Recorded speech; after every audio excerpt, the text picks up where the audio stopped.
Yang terhormat kepada Bapak Kepala Sekolah SDN Panggelar Budi, yang sangat saya hormati juga Bapak Ibu Guru dan staf TU SDN Panggelar Budi.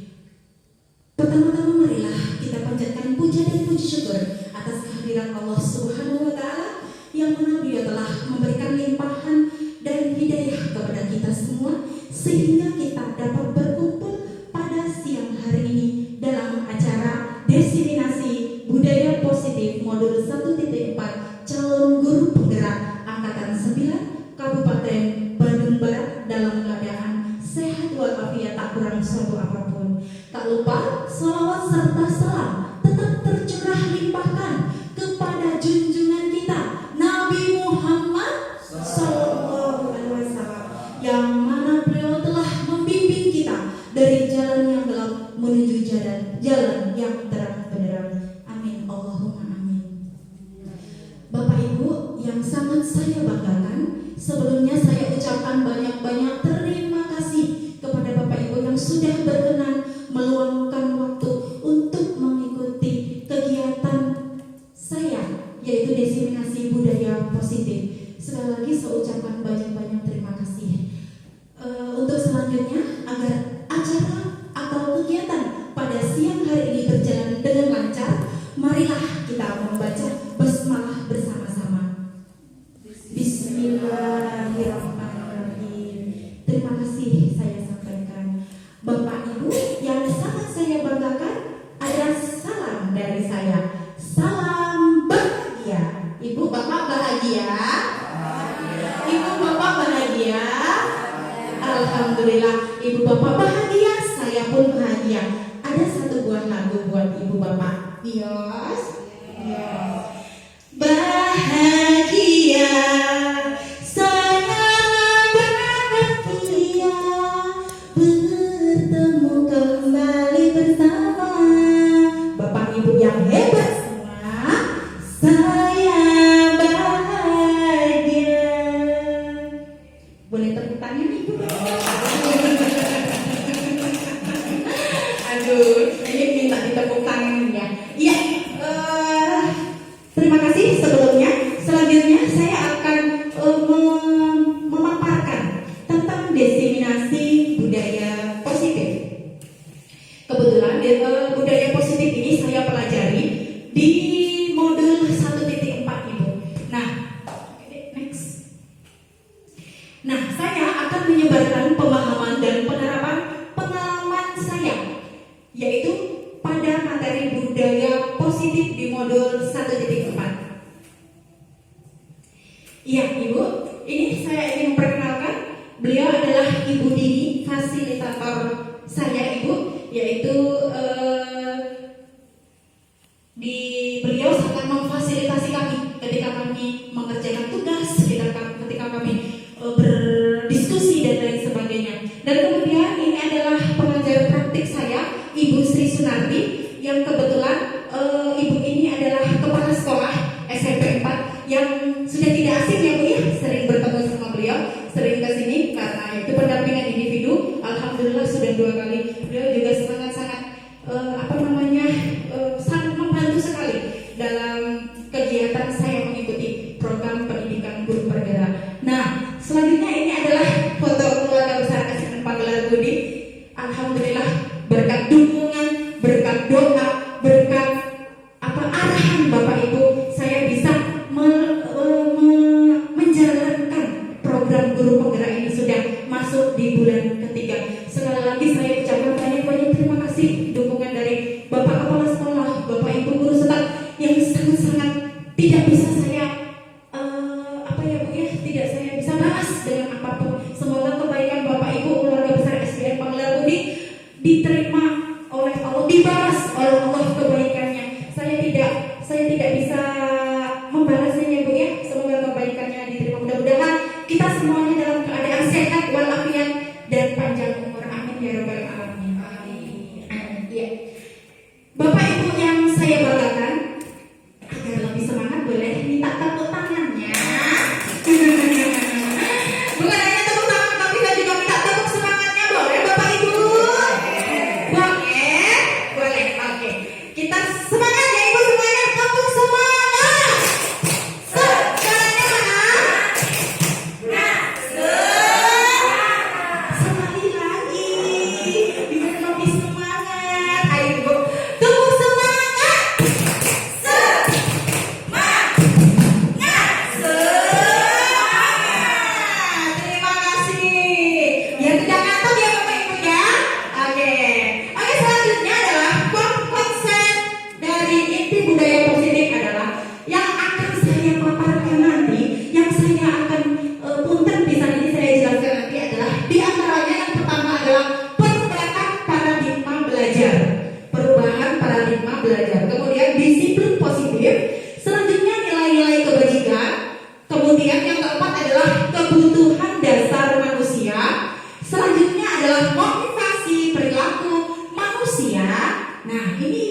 posisi kontrol guru. Ini selanjutnya adalah keyakinan, kelas, dan segitiga restitusi. Nah, dari konsep ini nanti insya Allah akan saya jabarkan satu persatu. Siap Bapak Ibu? Siap. Oke, masih semangat? Masih. Next slide. Oke. Selanjutnya adalah pembelajaran dengan paradigma baru. Apa sih pembelajaran dengan paradigma baru? Pembelajaran dengan paradigma baru merupakan pembelajaran yang dirancang berdasarkan prinsip pembelajaran berdiferensiasi, sehingga para peserta didik belajar sesuai kebutuhannya berdasarkan tahap perkembangan sesuai teori psikologi modern untuk mewujudkan profil pelajar Pancasila. Jadi saling keterkaitan, saling berhubungan, saling berkesinambungan seperti itu, Ibu. Next slide. Ya, nah profil pelajar Pancasila yang sudah sangat sering kita kembangkan, sering kita tanamkan pada anak-anak adalah ada 5 Ibu ya. Yang diantaranya adalah beriman, bertakwa kepada Tuhan Yang Maha Esa.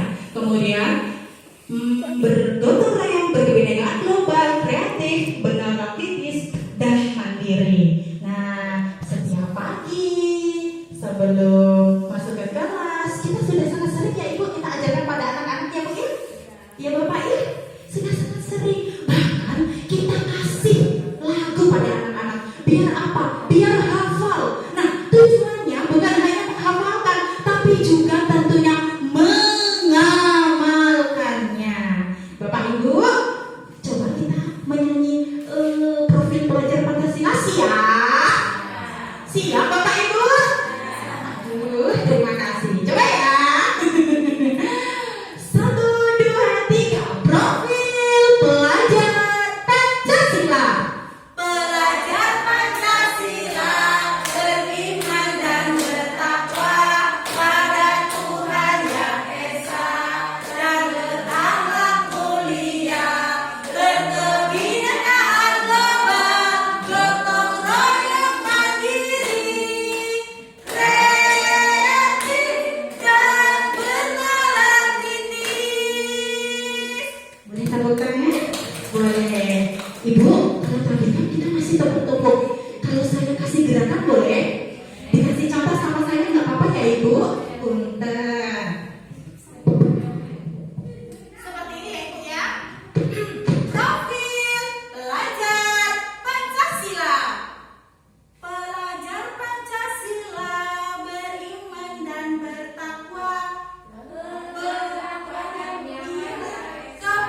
Tuhan Yang Esa dan berakhlak mulia, berkebinekaan global, gotong royong seperti ini Bu, gotong royong mandiri, kreatif dan bernalar kritis. Seperti itu. Bisa Bapak Ibu? Bisa ya? Bisa. Insya Allah bisa. Nanti kita semangat mengajarkan ke anak-anak seperti itu. Oke, selanjutnya saya. Ya, ini adalah suatu miskonsepsi tentang teori kontrol. Ini teh perumpamaan Ibu. Ibu pernah melihat boneka yang suka kita putar-putar? Pernah melihat Ibu? Kita kontrol itu Ibu. Jadi kita setiap tindak lakunya boneka itu teh kita kontrol. Nah, kita perumpamaan seperti ini Ibu. Ini adalah ilusi guru mengontrol murid. Nah, selanjutnya ilusi bahwa semua penguatan positif, efektif dan bermanfaat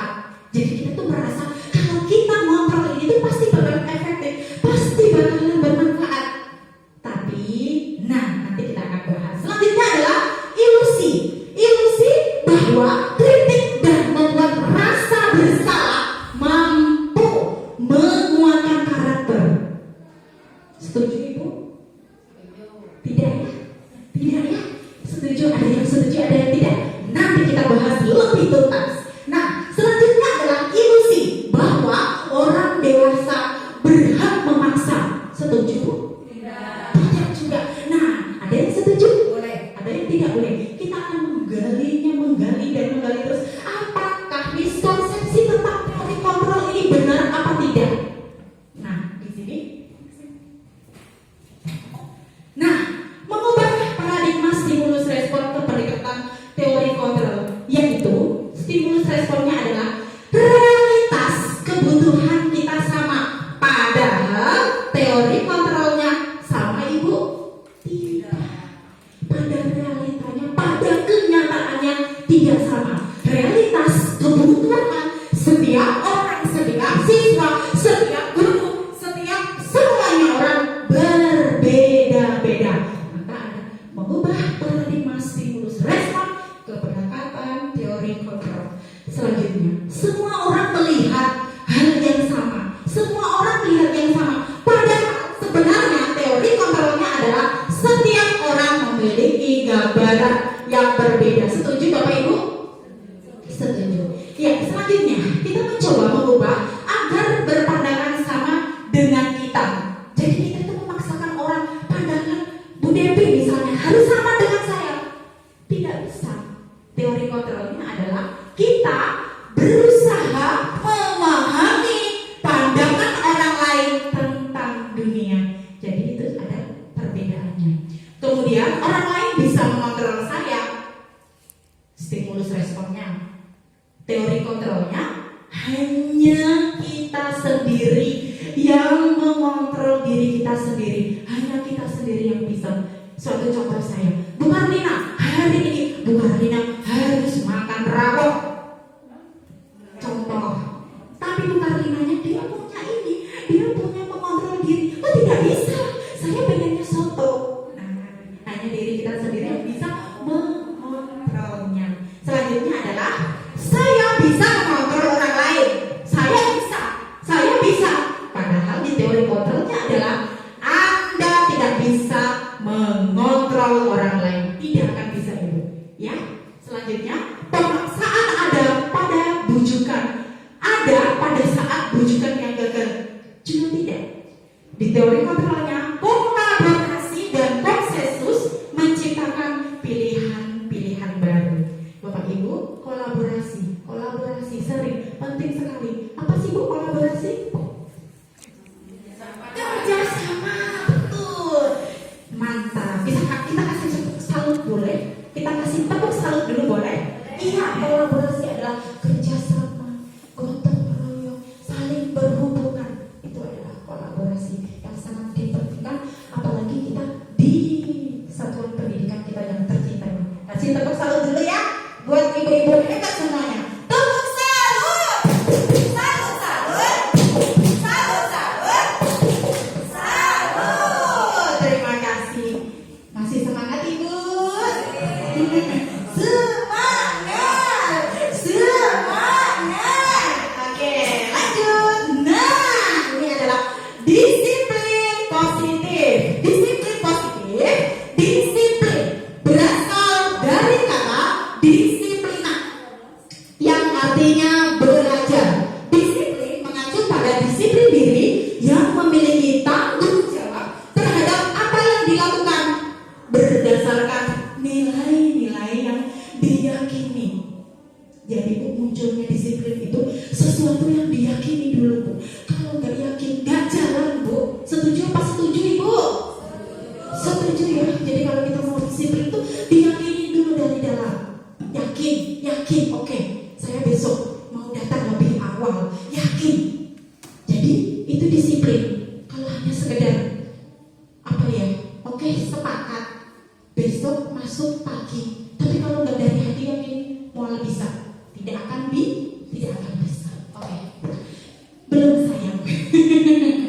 Disiplin positif merupakan salah satu cara penerapan disiplin yang bertujuan untuk menumbuhkan kesadaran serta memberdayakan peserta didik tanpa imbalan, penghargaan atau reward, ancaman atau hukuman. Ibu, ini sangat menarik sekali. Kemarin di ruang kolaborasi waktu itu pendidikan program guru penggerak, ternyata Ibu saya juga baru tahu setelah saya mengikuti program calon guru penggerak ini, ternyata kita memberikan imbalan, penghargaan, reward itu juga salah satu yang kurang baik. Padahal Bu ya, anak pintar kita kasih apa namanya, ibaratnya itu maksudnya itu pujian, reward, atau mungkin kita kasih ranking atau hadiah. Ternyata itu adalah sesuatu yang kurang baik. Gak benar, gak boleh. Apalagi kalau sudah memasuki kurikulum merdeka, ternyata sama instrukturnya dikasih paham, jangan ada lagi dikasih peringkat 1, 2, dan 3. Semuanya sama. Kalau seandainya ingin memberikan penghargaan, hanya memberikan misalnya ini anak yang terdisiplin, terjujur, seperti itu. Tapi ini mah itu ya Bu ya, ini juga sangat mengagetkan Bu. Sangat, ini tuh juga fenomena. Terkadang orang tua kan bertanya ya, ranking berapa anak saya? Nah ini sambil kita berjalan nanti, sambil kita sosialisasikan dulu. Ternyata nggak boleh. Apalagi ngasih ancaman atau hukuman, itu juga tidak boleh. Masya Allah, jadi kita serba bingung ya Bu ya, mengasih reward salah, ngasih ancaman hukuman salah. Tapi ini tadi balik lagi karena kita akan disiplin positif. Saya juga kaget waktu itu pas ditanya satu-satu, apakah di sekolah masih ada ranking? Ya dijawab semuanya ada, 3 terbesar ya kan ya Bu ya. Ternyata itu tidak boleh, tidak baik, tidak bagus, dan harus masuk di kurikulum merdeka ini tidak ada seperti itu Ibu. Selanjutnya, nah sebagai pendidik, kita sebagai pendidik, tujuan kita adalah menciptakan peserta didik yang memiliki disiplin diri sehingga mereka berperilaku mengacu kepada nilai-nilai kebajikan universal dan memiliki motivasi intrinsik dan perubahan perilaku ke arah yang lebih baik. Semoga kita semua menjadi tenaga pendidik yang seperti ini ya Ibu Bapak, yaitu demi kemajuan anak, perilaku anak biar lebih baik. Amin Allahumma amin. Insya Allah ya Bu ya. Balik lagi yang tadi Bu, kalau kita yakin insya Allah terrealisasi. Semangat Bapak Ibu. Lanjut. Ya, selanjutnya adalah kebutuhan dasar manusia. Kebutuhan dasar manusia adalah segala sesuatu yang kita lakukan untuk mendapatkan apa yang kita inginkan. Seluruh tindakan yang kita lakukan memiliki tujuan tertentu, dan semua usaha terbaik yang kita lakukan adalah dalam rangka agar kebutuhan dasar kita terpenuhi dengan baik. Nah, jadi kebutuhan dasar itu sesuatu yang kita inginkan, kita lakukan untuk mendapatkan apa yang kita inginkan. Mengalaminya Bapak Ibu? Mengalami. Apa aja sih contohnya? Oke, next. Ya, 5 kebutuhan dasar manusia, di antaranya adalah yang pertama, bertahan hidup. Semua manusia pasti ingin bertahan hidup ya Bu ya? Ya Bu ya? Ingin bertahan hidup Ibu? Iya. Yang kedua adalah kasih sayang. Ingin disayangi Ibu? Ingin dikasihi Ibu? Nah, posisikan kita kepada murid kita. Kalau kita ingin dikasihi, kalau kita ingin disayangi, kita kasihin balik murid kita, kita sayangin juga murid kita. Seperti itu.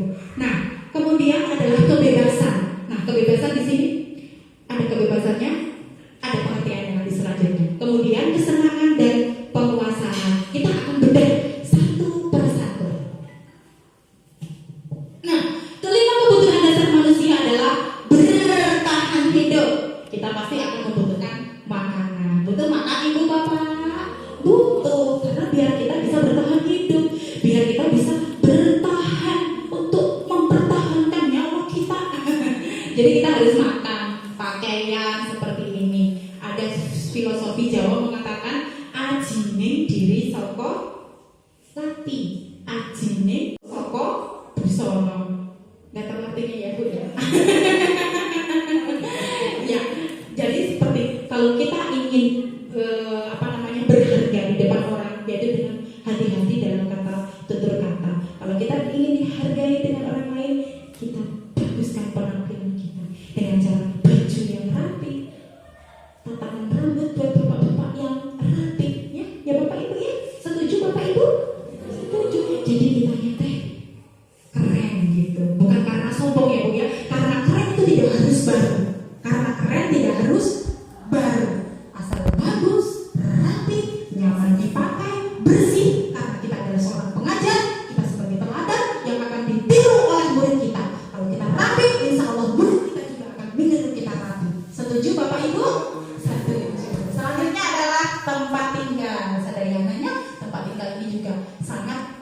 dibutuhkan oleh manusia. Kemudian keamanan, sekeliling kita kalau aman, nyaman, insya Allah kita pun juga akan bahagia. Kemudian kesehatan. Nah, selanjutnya kasih sayang dan rasa diterima. Rasa diterima, dipedulikan. Ibu, jadi kita harus peduli pada anak kita. Kita harus menguasai apa ya, sekeliling kita, murid kita bagaimana, kita harus peduli.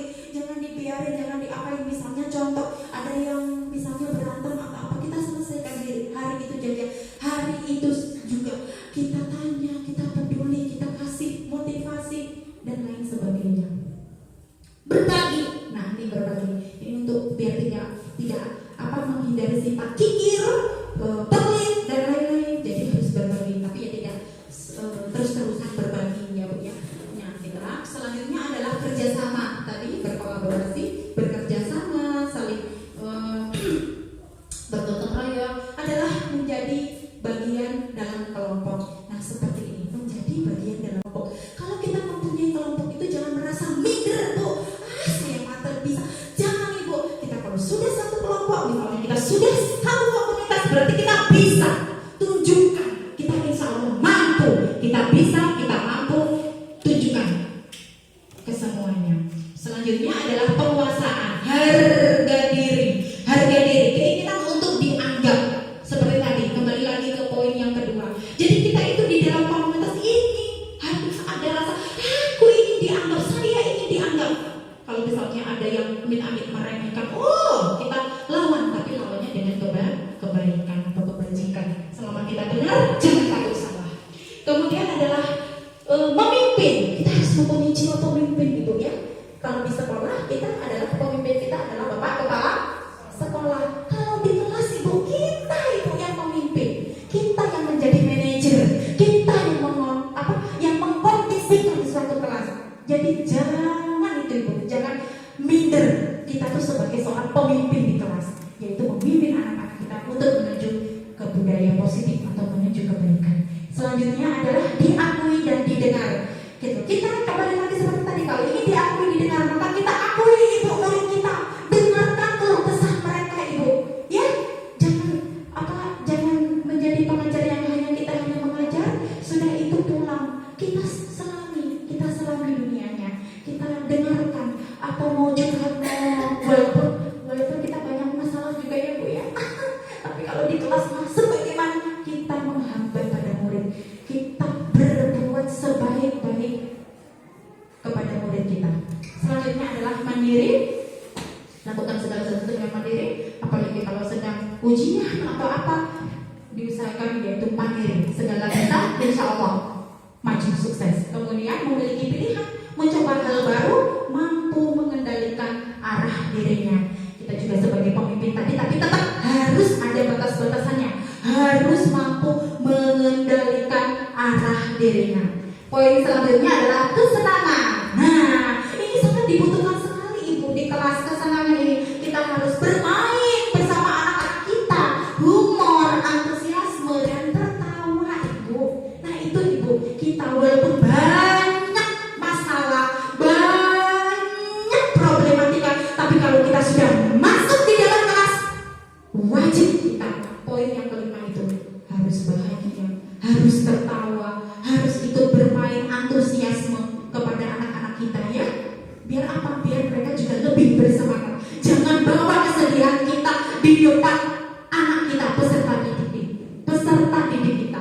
Seperti itu. Mudah-mudahan ya kita bisa menjadi guru yang seperti itu. Amin, amin ya rabbal alamin. Nah, selanjutnya adalah 3 motivasi perilaku manusia. Yang pertama adalah untuk menghindari ketidaknyamanan dan hukuman, untuk mendapatkan imbalan atau penghargaan dari orang lain, dan untuk menjadi orang yang mereka inginkan dan menghargai diri sendiri dengan nilai-nilai yang mereka percaya. Ini adalah motivasinya. Jadi untuk menghindari ketidaknyamanan atau hukuman adalah motivasi perilaku manusia. Hukuman, kita akan bicara hukuman. Kita bedah satu-satu di sini. Hukuman tidak terencana atau tiba-tiba. Biasanya kita anak melakukan kesalahan langsung kita hukum. Itu tidak terencana ya Bu ya. misalnya apa langsung dihukum seperti itu.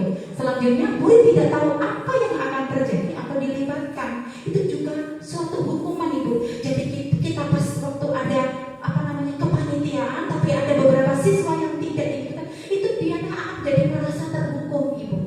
Nah, kemudian berupa hukuman psikis atau psikis dari verbal ataupun non verbal, dari kata-kata juga menghari apa, tapi alhamdulillah ya Bu ya, mudah-mudahan kita tidak jadi seperti itu. Dan kemudian perbedaannya dari konsekuensi, dari hukuman ke konsekuensi ini, perbedaannya adalah kalau konsekuensi terencana atau disepakati, yaitu dengan sesuai peraturan, murid tetap dibuat tidak nyaman. Sikap guru selalu memonitor murid. Ini juga konsekuensinya juga masih 11-12 dengan hukuman. Nah, kalau yang restitusi adalah proses menciptakan kondisi bagi murid untuk memperbaiki kesalahan. Proses kolaboratif yang mengajarkan murid untuk mencari solusi sendiri. Nah, nanti Bu di akhir ada segitiga restitusi nanti yang akan saya tayangkan videonya. Oke, lanjut. 5 selanjutnya adalah 5 posisi kontrol guru terhadap murid. Nah, ini kita memposisikan kita sebagai guru untuk mengontrol murid. Yang pertama adalah penghukum. Ibu mah, ini mah mau tinggal pilih aja.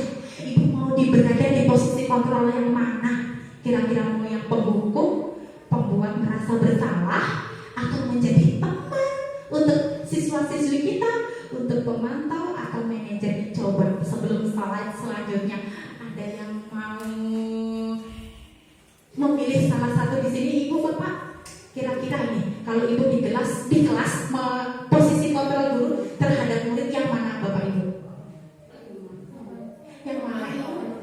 Pemantau, siap. Ibu? Teman. Ibu? Berona? Teman. Bu Iam? Pemantau. Ibu? Pemantau. Bu Karina? Teman. Bapak? Manajer. Pak S manajer. Oke, next time. Iya, 5 posisi kontrol guru adalah penghukum. Seorang penghukum bisa menggunakan hukuman fisik maupun verbal. Semoga tidak terjadi pada kita ya Bu ya. Fisik misalnya, kamu telat, nah kamu dipanasin di lapangan sana. Kalau zaman dulu Bu ya, nggak apa-apa, mau dilempar pakai sapu. Zaman sekarang boro-boro Bu. Kejadian kemarin aja ada seorang guru honorer mengingatkan muridnya untuk melaksanakan sholat saja, itu orang tuanya nggak terima sampai dituntut 50 juta. Akhirnya semua Persatuan Guru Republik Indonesia daerah mana sayangnya? NTT itu ya, akhirnya berkumpul, nggak terima, dipolisikan Bu. Bayangin guru honor, ya Allah, gajinya juga sebulan 800.000, diminta 50 juta. Astagfirullahaladzim, kalau zaman sekarang tidak bisa. Kita sebagai penghukum sudah tidak akan bisa. Apakah hanya fisik Bu? Ternyata hukuman itu juga verbal juga Bapak. Dari kata-kata itu juga suka satu dua lah. Tidak semuanya guru seperti itu mengeluarkan dengan kata-kata. Kemarin juga setelah kejadian itu ada juga seorang guru mengatakan, kamu ternyata cuma anak, kalau nggak salah anak petani atau apa gitu. Itu ucapan seperti itu aja. Terus kenapa kalau anak petani nggak boleh seperti itu? Ternyata itu bisa merusak kesehatan mental yang sekarang sedang digembar-gemborkan. Kesehatan mental itu bisa berusak dari kata-kata, dari ketika di medsos dan lain sebagainya, itu bisa merusak kesehatan mental juga. Semoga kita dijauhkan yang seperti itu ya Bu ya. Amin amin ya rabbal alamin. Kemudian sebagai pembuat orang yang merasa bersalah pada posisi ini, biasanya guru akan bersuara lebih lembut. Ini ibu-ibu yang bisa ya. Kalau saya lembutnya, aduh. Ini apa namanya? Pembuat orang merasa bersalah. Nah, kasihan sama ibu. Biasanya ini kan dialami bu guru kelas 1. Ya Bu iya. Ibu ya, sampai pusing kebanyakan anak. Guru kelas 6 pun juga udah gede-gedenya anak ya Bu ya. Pokoknya semua mengalaminya. sebagai teman. Nah, ini guru pada posisi ini tidak akan menyakiti murid, namun akan tetap berupaya mengontrol murid melalui persuasi. Ini mah banyak ya Bu ya di kita bisa menjadi teman, kemudian sebagai pemantau atau monitor, mengawasi. Ke bawah sayang. Iya, monitor yaitu mengawasi sebagai pemantau anak. Kita awasi dari pagi, dari kadang aja kita kalau istirahat aja kita masih ibu ini anaknya dalam jatuh ibu ini mengalami ibu bapak mengalami bukan hanya pas di jam pelajaran aja, kadang udah pulang saja masih banyak anak-anak yang suka ke kita dan lain sebagainya. Nah ini sebagai manajer yaitu posisi terakhir manajer adalah posisi mentor di mana guru berbuat sesuatu bersama dengan murid, mempersilahkan murid untuk mempertanggungjawabkan perilakunya, mendukung murid agar dapat menemukan solusi dan permasalahannya sendiri. Nah, semoga kita temboknya poin 3, 4, 5 ada di diri kita semuanya. Amin, amin, ya rabbal alamin. Nah, semua juga bisa. Yang ke satu yang hukuman tadi ya Bu ya, semoga tidak ya Bu ya. Ya, selanjutnya adalah ini adalah contoh posisi kontrol guru. Nah, di kasus ini saya bikin contoh adalah kasusnya adalah siswa tidak memakai atribut lengkap pada saat upacara. Nah, ini adalah contoh kasusnya adalah seperti itu. Yang pertama, jika guru memposisikan menjadi seorang penghukum adalah berdiri di depan barisan, itu sebagai penghukum. Karena anak itu tadi tidak memiliki atribut lengkap. Tapi di kita alhamdulillah belum pernah terjadinya Bapak Ibu seperti itu. Pasti kita mengingatkan untuk kedepannya menjadi yang lebih baik, untuk menjadi yang mentaati peraturan seperti itu. Nah, kalau untuk penguat rasa bersalah, berapa kali Ibu harus memberitahu kamu, nak, Ibu guru kecewa pada kamu. Itu seorang guru memposisikan dirinya sebagai pembuat rasa bersalah. Ada tujuannya, ada biar muridnya sadar. Biar muridnya sadar. Tapi kalau sama kelas 1, kelas 2 kayaknya ya Bu ya. Kalau kelas 3 pasti ngerti. Kita kasih membuat rasa bersalah 4, 5, 6 bisa. Kalau 1, 2 nangis yang ada, betul Ibu. Nah, selanjutnya adalah sebagai teman. Ayolah, buat Ibu guru bangga. Nah, ini kali ini tidak apa-apa. Ini sering kita lakukan ya Bu ya pada anak kita. Gak sering sih, kadang-kadang kalau ada yang tidak memiliki atribut, ya sudah, tidak apa-apa. Kali ini dimaafkan. Besoknya harus tunjukkan yang lebih bagus biar membenar-benar mendapatkan guru kalian seperti itu. Nah, sebagai pemantau, kamu sudah melanggar. Nah, kamu sudah melanggar. Apa peraturan dan konsekuensinya? Nah, ini anak mulai menggali apa ya kira-kira, apa ya peraturannya, apa ya konsekuensinya. Oh Bu, dia bisa jawab. Kita sebagai pemantau, Bu, peraturannya ini Bu. Kalau saya melanggar, berarti konsekuensinya seperti ini. Nah, itu sudah mulai menggali dari diri siswa. Selanjutnya adalah sebagai manajer. Dari kasus siswa tidak memakai atribut, kalau kita sebagai manajer adalah apakah kamu tahu kesalahanmu?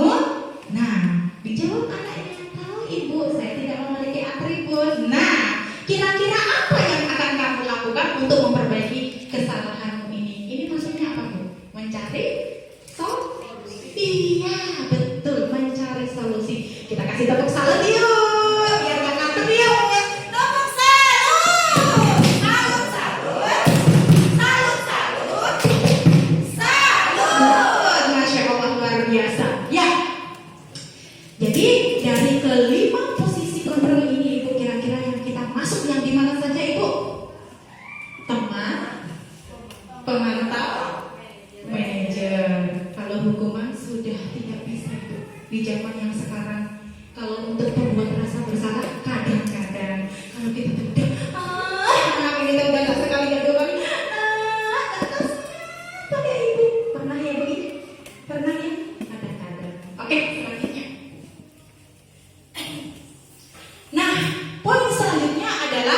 keyakinan kelas. Keyakinan kelas. Kalau sebelum keyakinan Ibu biasanya adalah kesepakatan kelas. Sebelum kesepakatan kelas apa Ibu? Apa Ibu? Peraturan kelas. Iya. Nah, setelah disederhanakan, setelah diperbarui jadi peraturan, menjadi kesepakatan, sekarang menjadi keyakinan kelas. Balik lagi Ibu. Yakin. Kenapa harus keyakinan kelas? Nah, keyakinan kelas merupakan sesuatu yang dapat diterapkan di kelas tersebut, dibuat oleh murid yang membuat murid, dan diyakini dapat dilakukan murid di kelas tersebut. Seperti itu. Jadi bukan kita ternyata yang membuat keyakinan kelas itu, bukan guru, bukan kepala sekolah, bukan, ternyata murid. Nah, kita bikin keyakinan kelas di dalam kelas. Itu kalian yang buat, kalian yang mentaati, kalian yang meyakini, dan kalian yang harus melaksanakannya. Tentunya murid dan guru. Jadi nggak boleh Bu, kita misalnya di kelas datang jam segini, pakai baju gini-gini, mengambil keputusan sendiri. Tidak boleh. Kita harus bicarakan satu kelas kepada murid-murid kita. Untuk mewujudkan keyakinan kelas harus disepakati oleh murid, diyakini, dan dilakukan atau dilaksanakan. Seperti itu Bapak Ibu. Nah, apa sih pembentukan keyakinan kelas itu? Apa aja kira-kira? Bersifat abstrak, berupaya pernyataan universal, dibuat dalam pernyataan positif. Jadi nggak boleh ada kata-kata misalnya jangan, dilarang, itu negatif. Nah, ini mah pernyataannya harus positif. Disiplin waktu, kami akan disiplin waktu, kami siap untuk mentaati waktu misalnya, dan seperti itu. Satu contohnya. Sedikit saja kalimatnya, jangan panjang-panjang seperti kereta api, biar anak mudah mengingatnya. Iya. Kemudian sesuai dengan kondisi kelas dan sekolah sehingga mudah diterapkan. Disesuaikan Ibu di kelas kita kondisi anak-anaknya seperti apa. Misalnya ada anaknya yang sekolahnya dari rumah teh jauh, tapi kita kasih keyakinan kelasnya datang jam 5, ya nggak mungkin ya, kasihan yang jauh. Jadi kita harus mengkondisikan kelas dan sekolah. Kemudian semua warga sekolah atau warga kelas dilibatkan saat membuat keyakinan kelas seperti tadi. Jadi tidak boleh hanya gurunya saja, tidak boleh hanya muridnya saja, tapi guru dan murid yaitu membuat keyakinan kelas harus dilibatkan semuanya. Seperti itu Bu. Mungkin sebelum slide dilanjutkan, ada pertanyaan Bapak Ibu? Lanjut? Siap, lanjut. Ya. Sekarang kita akan ke poin segitiga restitusi. Segitiga restitusi, suatu proses dialog yang dijalankan oleh guru agar dapat menghasilkan murid yang mandiri dan bertanggung jawab. Tuh, sering sekali kita mandiri ada di dalam profil pelajar Pancasila. Ada ya Bapak Ibu ya? Ada. Nah, di sini segitiga restitusinya adalah validasi tindakan yang salah, menanyakan keyakinan, menstabilkan identitasnya. Ini adalah tahap segitiga restitusi. Validasi tindakan yang salah, menanyakan keyakinan, menstabilkan identitas. Wah, menarik sekali ini. Oke. Next. Menstabilkan identitas. Maksudnya apa ya? Menstabilkan identitas. Menstabilkan identitas berdasarkan prinsip membuat kesalahan adalah bagian dari proses pembelajaran.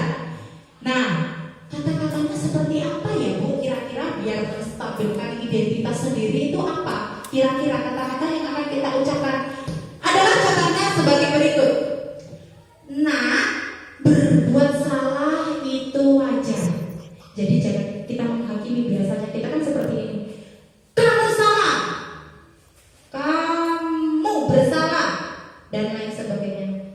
Maka kita mulai sekarang lebih kita ganti kata-kata seperti itu menjadi berbuat salah itu wajar.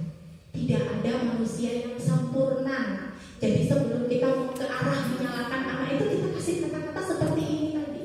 Balik lagi tadi budaya positif ibu, agar tidak menyakiti peserta didik kita.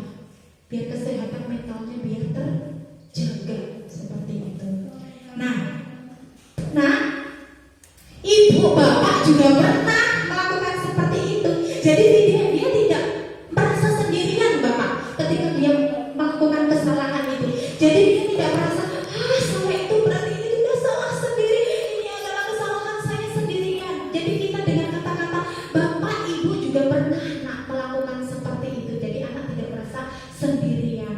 Karena banyak kejadian ibu, karena dia merasa sendiri, tidak ada tempat untuk berbicara, tidak ada tempat untuk curhat.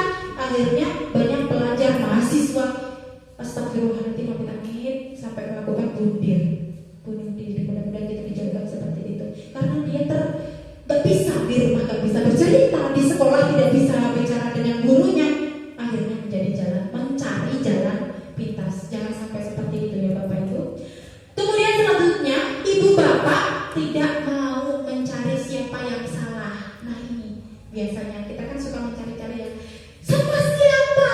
Kalau anak nangis, kamu tuh sama siapa?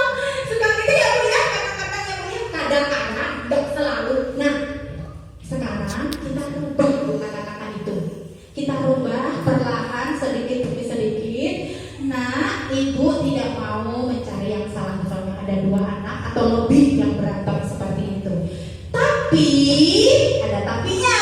Ibu akan mencari solusi dari permasalahan ini. Nah, kamu berhak merasa bahagia. Kembali lagi, harus bahagia. Oke. Next. Selanjutnya adalah validasi tindakan yang salah. Validasi tindakan yang salah. Kita kupas di sini Ibu. Berdasarkan prinsip setiap perilaku berupaya memenuhi suatu kebutuhan tertentu. Nah, ini adalah kata-katanya. Kamu pasti punya alasan mengapa melakukan hal itu. Ini poin pertama. Poin kedua adalah padahal kamu bisa melakukan yang lebih buruk dari ini ya. Ini adalah tindakan validasi yang salah.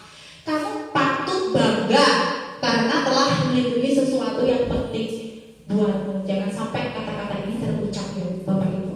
Kemudian kamu melakukannya karena mempertahankan sesuatu yang penting bagimu. Egois, gak boleh. Ya, ini adalah validasi tindakan yang salah. Next.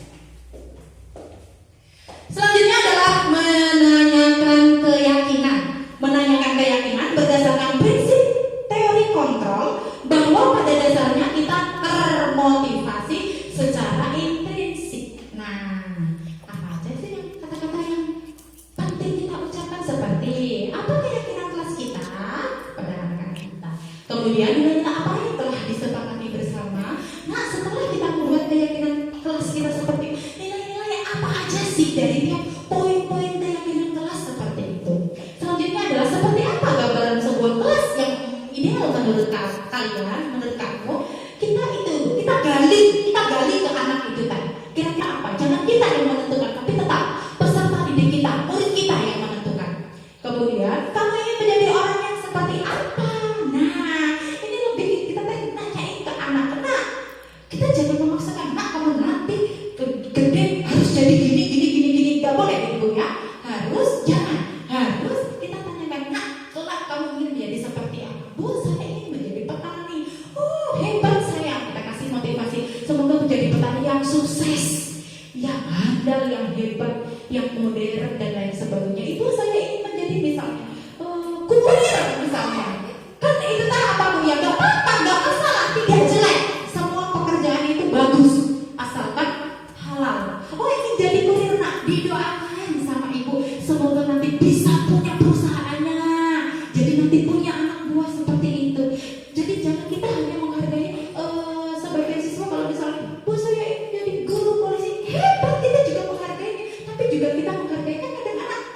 Beda-beda ya Bu ya cita-citanya. Yang diinginkan kan beda-beda. Kadang ada anak kan yang ingin, ibu saya ingin menjadi misalnya ibu rumah tangga. Nggak apa-apa, nggak salah. Kita dukung, bagus. Ibu rumah tangga juga keren luar biasa. Mengatur seluruh kegiatan dari pagi sampai ke pagi lagi ibu rumah tangga. Jadi jangan kita pernah menyepelekan keinginan anak kelak ingin menjadi apa ya. Kalau ada yang ingin menjadi presiden apa kita support semuanya seperti itu. Setuju Bapak Ibu? Setuju Bapak Ibu? Sepertinya sudah agak-agak ini kita tepuk semangat boleh? Boleh Bapak Ibu? Tepuk semangat.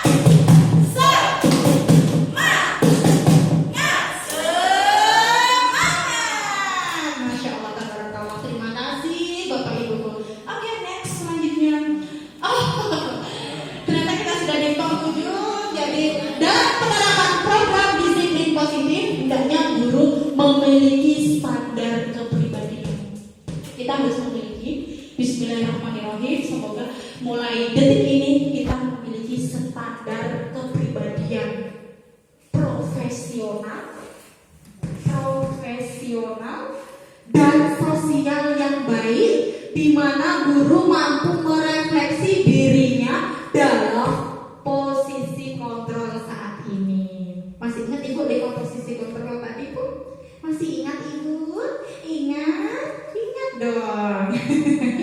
Bagaimana perjalanan dirinya sebagai among atau manajer yang menuntut murid-muridnya menjadi insan yang mandiri, merdeka, dan bertanggung jawab. Ini adalah standar nasional pendidikan. Amin. Semoga ya Bu ya, kita semua menjadi guru yang berkepribadian, yang memiliki keprofesionalan dan sosial yang baik. Karena pasti kita itu menjadi manajer Bu. Manajer di kelas kita, menjadi manajernya anak-anak murid. Kalau Bapak sebagai kepala sekolah, manajer kita di bawah kepemimpinan Bapak. Jadi Bapaknya tadinya Bapak juga kalau Bapak kita harus ceria, harus senyum, harus tertawa. Iya, setuju Bapak? Setuju. Bukan hanya ibu guru aja yang di kelas segudang permasalahan tidak boleh dibawa di kelas pun juga seperti itu. Ya. Ini sebagian beberapa pemaparan yang bisa saya sampaikan. Mungkin sebelum saya tutup, Bapak Ibu ada pertanyaan? Barangkali ada? Ada Ibu? Ada, maka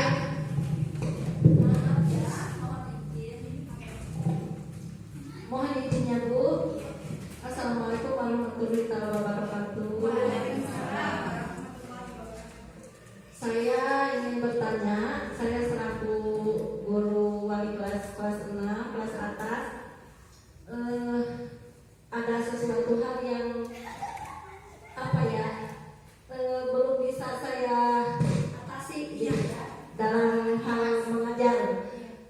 Soalnya kadang-kadang mengatasi anak yang sulit untuk mengerti atau bisa dikatakan mungkin kurang mengerti anak itu kalau kita beritahu gitu ya. Kalau misalnya sedang proses belajar mengajar, dia itu bolak-balik keluar masuk gitu. Tapi ditanya tidak ada alasan yang pasti gitu. Bagaimana itu mengatasinya? Itu saya seperti masalahnya itu belum bisa dipecahkan. Sebenarnya itu masalah itu Bu. Mohon penjelasannya. Terima kasih. Itu aja Bu. Assalamualaikum warahmatullahi wabarakatuh. Waalaikumsalam warahmatullahi wabarakatuh. Luar biasa sekali pertanyaannya. Kita kasih tepuk salut buat Ibu Lia. Tepuk salut. Salut, salut. Salut, salut. Salut. Masya Allah, tabarakallah. Iya, jadi itu sebelumnya terima kasih Ibu atas pertanyaannya. Ya, terkadang dengan masih sering ya Bu ya kita menemui anak yang suka keluar masuk kelas. Nah, kita bikin yang tadi Ibu, yang tadi slide-nya bisa diulang saya, yang sebagai pembuat merasa bersalah. Sudah pernah Ibu di kelas misalnya, nah coba itu dipakai. Kalau ini menurut saya ya Kak ya, nah ini posisikan Ibu, posisikan kamu di posisi Ibu, di posisi saya menjadi guru. Kalau melihat anaknya yang suka keluar masuk, jadi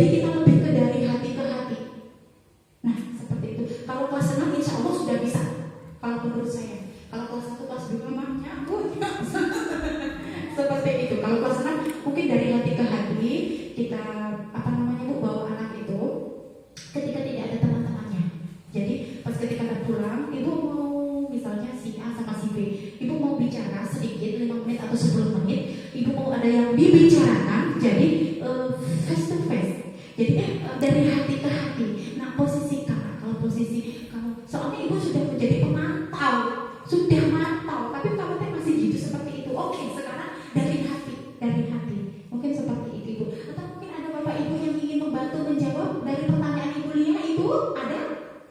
Ada bapak? Selain menjadi sebagai merasa bersalah, iya, apa ibu? Atau mau mencari sebagai bapak manajer mungkin bisa menyikapi masalah ini, boleh? Alhamdulillah. Kita kasih tepuk salut ke Bapak KS kita. Tepuk salut. Salut, salut. Salut, salut. Salut. Assalamualaikum warahmatullahi wabarakatuh. Waalaikumsalam warahmatullahi wabarakatuh. Jadi saya juga dulu ya pernah jadi guru. Jadi teknik-teknik seperti itu memang suka ada. Tapi memang itu salah satunya contoh seperti itu. Misalkan waktu kita di depan misalkan ini ada yang ngobrol, nah jadi caranya seperti teknik itu mungkin supaya dia bisa itu disuruh dia menggantikan kita sebagai guru. Coba kalau Dengan bahasa yang lebih halus. bapak antara ngamuk jadi pestarangan maka kita kapayun dengan dasar bapak cobian jadi payun kepada nanti. Nah itu salah satu contoh memang bisa itu digunakan ya. Itu saja mungkin dari bapak untuk menambahkan ya. Terima kasih. Assalamualaikum warahmatullahi wabarakatuh. Waalaikumsalam warahmatullahi wabarakatuh. Terima kasih Bapak, luar biasa. Bagaimana Ibu Yulia? Apakah bisa diterima penjelasan dari saya dan juga Bapak KS? Alhamdulillah bisa dicoba ya Bu ya. Semoga nanti ke depannya siswa-siswinya bisa menjadi yang pribadi yang lebih baik lagi. Amin. Amin. Iya Ibu, Bapak mungkin ada pertanyaan lagi?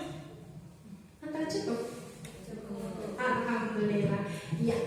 Slide terakhir saya. Oke. Alhamdulillah mungkin beberapa penjelasan yang saya jabarkan, yang saya paparkan belum sempurna ya Ibu ya. Saya mohon maaf yang sebesar-besarnya karena kesempurnaan hanya milik Allah Subhanahu wa taala. Burung irian, burung cendrawasih. Dikasih cakep dong Bu. Cakep. Ulang ya Bapak Ibu. Masya Allah. Burung irian, burung cendrawasih. Cukup sekian, terima kasih. Cakep. Alhamdulillah. Akhir kata apabila sekali lagi saya ucapkan banyak-banyak terima kasih kepada Bapak Ibu yang sudah bersedia untuk mengikuti kegiatan diseminasi budaya positif modul 1.4 calon guru penggerak SDN Pagelar di Kabupaten Bandung Barat. Terima kasih waktu dan kesempatannya. Mohon maaf apabila ada kata-kata yang kurang berkenan, dimaafkan Ibu Bapak. Dimaafkan. Alhamdulillah. Saya mohon maaf yang sebesar-besarnya karena kesempurnaan itu pasti hanya milik Allah dan kekurangan itu pasti milik saya. Sekali lagi wabillahi taufiq wal hidayah wa ridwan inayah. Wassalamualaikum warahmatullahi wabarakatuh. Iya, sebelum meninggalkan aula ini Bu, apakah Bapak Ibu berkenan untuk melihat video yang pernah saya melaksanakan segitiga restitusi di kelas Ibu Bapak? Bersedia? Iya, oke. Yang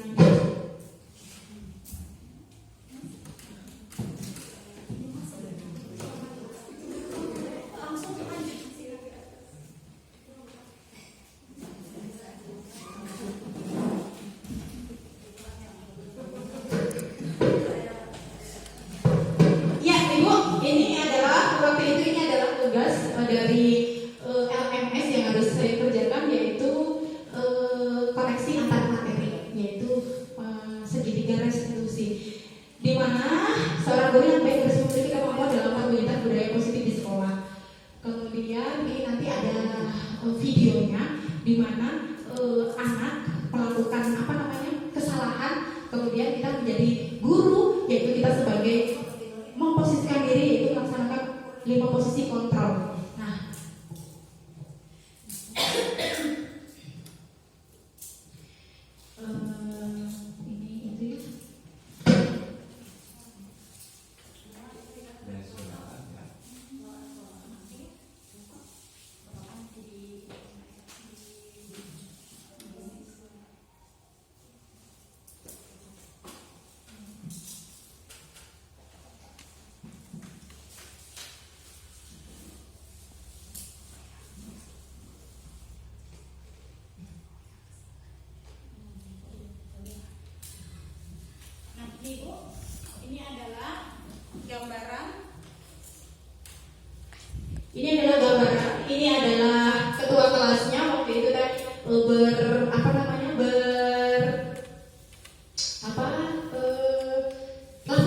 laporan kepada saya kalau ada temannya tadi yang bertengkar. Nah, di sini kejadiannya adalah seperti ini, Ibu. Ini adalah di kelas 5, Ibu. Nah, ini adalah kejadiannya. Kasusnya adalah Akila tidak terima kalau pekerjaannya sering dicontek oleh temannya. Nah, ceritanya seperti itu, Ibu. Dia nggak terima. Nah, ini kebetulan yang mencontek adalah Rizal. Ini adalah Rizal. Ini hanya contoh, Ibu, ya. Hanya sekedar ilustrasi panutan gitu. Nah, kemudian kita sebagai seorang guru, bagaimana kita bijak melaksanakannya. Kita melaksanakan 5 posisi kontrol tersebut pada peserta didik kita seperti itu. Nah, sampai akhirnya Akila mau gebrak meja, Ibu. Ini jadi langsung menimbulkan suatu masalah. Nah, ini yang perlu kita luruskan seperti itu. Nah, ini sebagai ketua kelas, dia bertanggung jawab atas kelasnya. Dia berperan, dia melaporkan kejadian yang sudah dilihat, yang sudah dilakukan oleh Akila dan Rizal seperti itu. Nah, kemudian saya memanggilnya pun juga posisinya tidak ada teman-temannya, Ibu, di kelasnya. Nah, seperti itu, tidak ada teman-temannya di kelas. Jadi antara hati ke hati antara guru dan siswa. Ini banyak percakapannya. Mungkin kita bisa Bu, ya. Kita bisa percepat. Nah, kemudian setelah saya memberikan solusi, lain kali kalau marah, wajar nak, marah itu wajar karena apa? Pekerjaan kita dicontoh sama teman kita.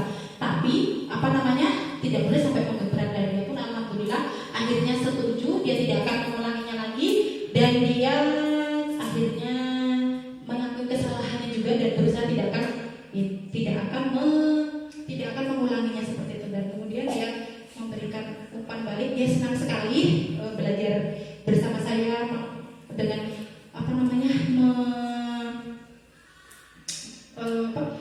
mencari solusi untuk permasalahan tersebut.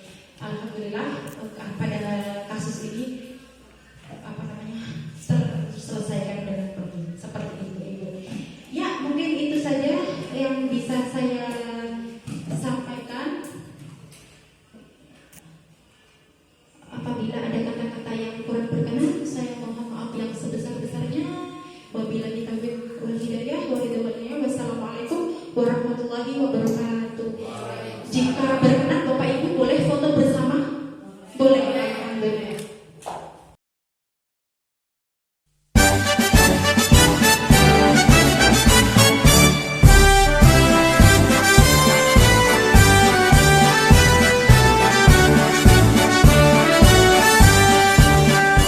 Bulatkan tekad, kuatkan hati. Negeri ini memanggilmu kawan. Belajar bergerak berbagi untuk negeri.